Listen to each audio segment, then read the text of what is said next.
یہ صدائے حریت جموں کشمیر ہے۔ پیش خدمت ہے تازہ ترین خبریں۔ کل جماعتی حریت کانفرنس کے جنرل سیکرٹری مولوی بشیر احمد عرفانی نے کہا ہے کہ بھارت سچ کو چھپانے کے لیے ہمیشہ گمراہ کن خبروں اور جھوٹ کا سہارا لے کر عالمی برادری کو دھوکہ دینے کی کوشش کرتا رہا ہے۔ انہوں نے کہا کہ بھارت کا مکرو چہرہ اب دنیا کے سامنے بے نقاب ہو چکا ہے اور امریکی جریدے فارن پالیسی نے کچھ ماہ قبل واضح طور پر تحریر کیا کہ بھارت دہشت گرد تنظیموں کی پشت پناہی کر رہا ہے اور دنیا میں دہشت گردی پھیلانے میں ملوث ہے، جبکہ سابق امریکی صدر براک اوباما نے بھی اپنی کتاب میں لکھا کہ بھارت انتہا پسندی اور پاکستان دشمنی میں ملوث ہے۔ انہوں نے کہا کہ دنیا کو اب یہ جان لینا چاہیے کہ بھارت انتہا پسندی، پاکستان دشمنی، اقلیتوں کے خلاف مظالم اور مقبوضہ کشمیر میں انسانی حقوق کی خلاف ورزیوں میں ملوث ہے۔ ادھر پاکستان نے جعلی بھارتی این جی اوز اور فیکٹ میڈیا کے نیٹ ورک کے ذریعے اقوام متحدہ اور یورپی یونین کے پاکستان کے خلاف استعمال پر تحقیقات کا مطالبہ کر دیا ہے۔ بھارت کے غیر قانونی زیر تسلط جموں کشمیر میں بھارتی پولیس نے مختلف علاقوں سے 3 کشمیریوں کو گرفتار کر لیا۔ بھارتی پولیس نے شوپیاں، ترال اور بڈگام کے علاقوں میں تلاشی اور محاصرے کی کارروائیوں اور گھروں پر چھاپوں کے دوران ایڈوکیٹ گوہر احمد وانی سمیت 3 کشمیریوں کو گرفتار کیا۔ سوشل پیس فورم کے چیئرمین دویندر سنگھ بہل نے کہا ہے کہ بھارت نے کشمیریوں کی تحریک آزادی کو دبانے کے لیے اپنے فورسز کو کالے قوانین کے تحت وسیع اختیارات دے رکھے ہیں۔ انہوں نے کہا کہ قابض بھارتی فوجی مقبوضہ کشمیر میں انسانی حقوق کی سنگین خلاف ورزیاں کر رہے ہیں، لیکن انہیں کوئی پوچھنے والا نہیں۔ اس کے ساتھ ہی خبریں ختم ہوئی۔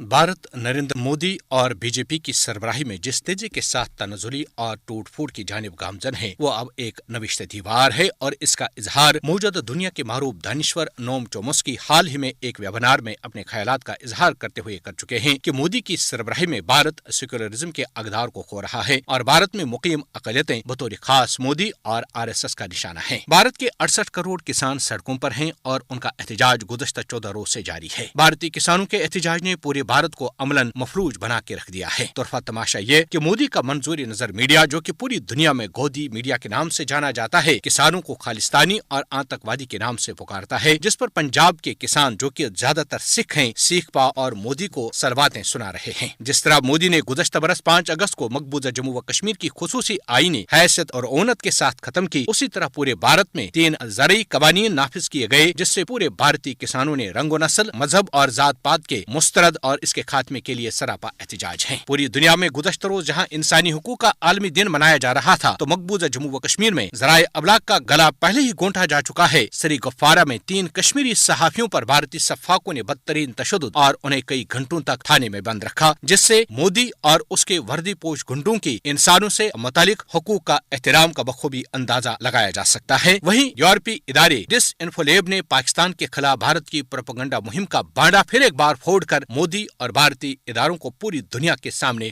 رسوا کر کے رکھ دیا ہے۔